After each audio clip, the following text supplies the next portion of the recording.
this video we're looking at how to connect with a database and retrieve information from a database using the mysqli methods. So right here you can see mysqli, which stands for MySQL Improved. This is the second group of MySQL functions that they added to PHP. So what we're going to do is be working with this page, and there's 4 different parts that we're going to use. First part, which I've got completed here already, up here at the top, has a database name, a database user, database password, database host. Those 4 pieces of information are required. With the mysqli connect method, we pass those in this order: host, username, password, database name. This function will attempt to connect to the database that has the database name using this username and password on this computer, localhost, so the computer that I'm currently on. If that fails, this method right here, die, will stop the page running and display this message on the screen, and nothing else will appear on the page after this point.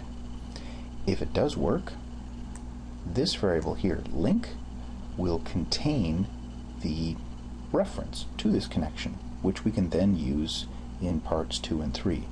So we're going to run the desired query. I've already got a query in here. Select full name and email from users, where user type equals 1. So I'm going to get a list of all my client users from my users table. I save that just as a string, so it's easier for me to edit and throw variables in here. This string is going to be used in my method to run the query. And then down here inside the body, inside my wrapper div, part 3, I'm going to loop through the record set. So my query up above to fetch all the users, I'm going to loop through that record set, writing out one row at a time. So I'm going to write out the username and the email address. Each one of them I'm going to put inside of a paragraph. So I'm going to have a series of paragraphs on the page listing those off. And the final 4th part is to close the connection to the database. I'm actually going to put that in here right now. So mysqli close, and then you can see it's asking for the mysqli link. That's the connection, which is my variable link from up above. Okay, so we have the connection opening up here. We've got it closing at the bottom. I need to run my query and then loop through the record set that's generated. Okay, fairly straightforward. I create a variable.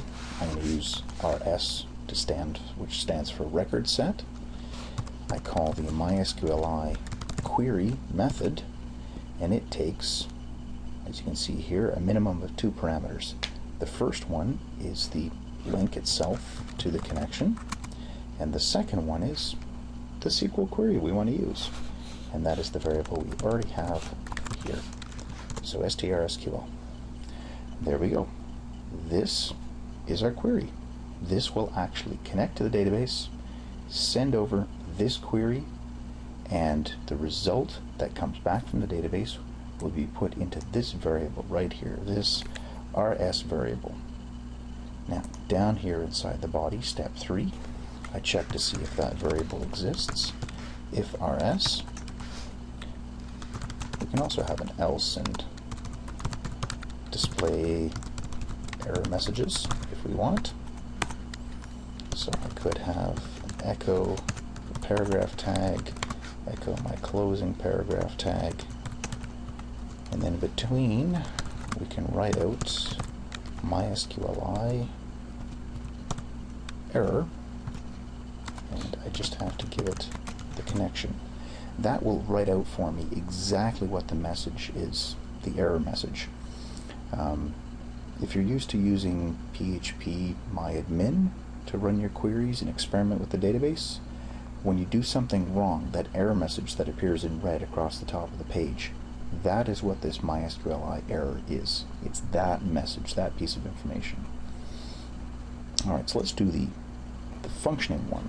At this point, we're assuming we're going to get what we want out of here. And here's the 2 columns we've requested.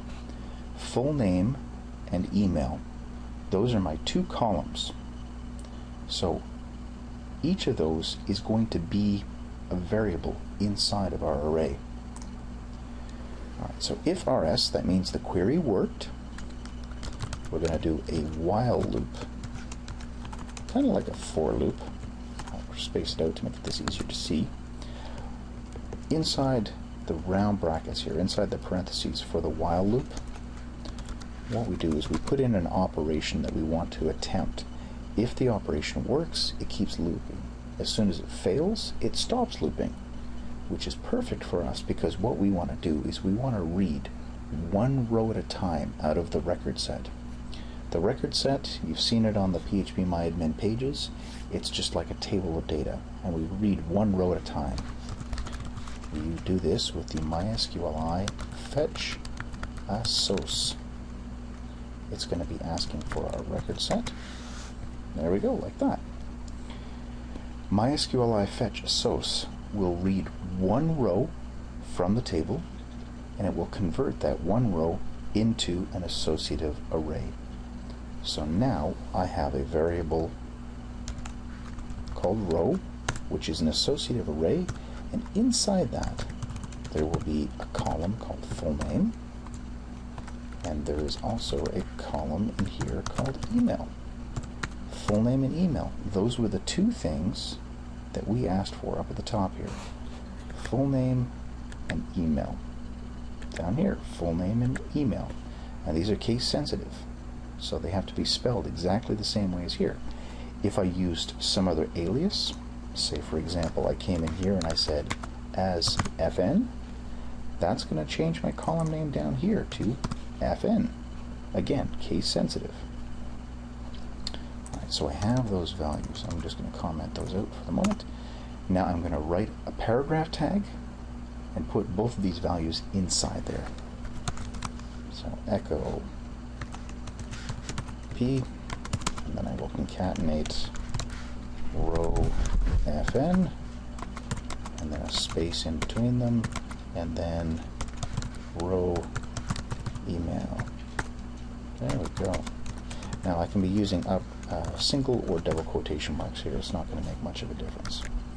Save that, and I'm done. I will now be able to loop through my record set, writing out one paragraph for each row in the table, and every paragraph is going to have the full name and the email with a space in between them. Alright, so let's take a look at the page. Here we go, here's the page, and if I refresh this to load it, there we go. So full name followed by email with a space in between. Full name, full name, full name, followed by emails. That's all the data from my table.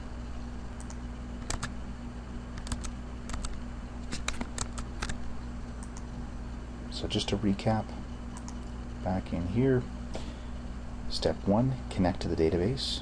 You have to provide the host, the username, password, database name, or die. Usually if you can't connect to the database, there's nothing on the page that you really need to do, so we kill the page at that point.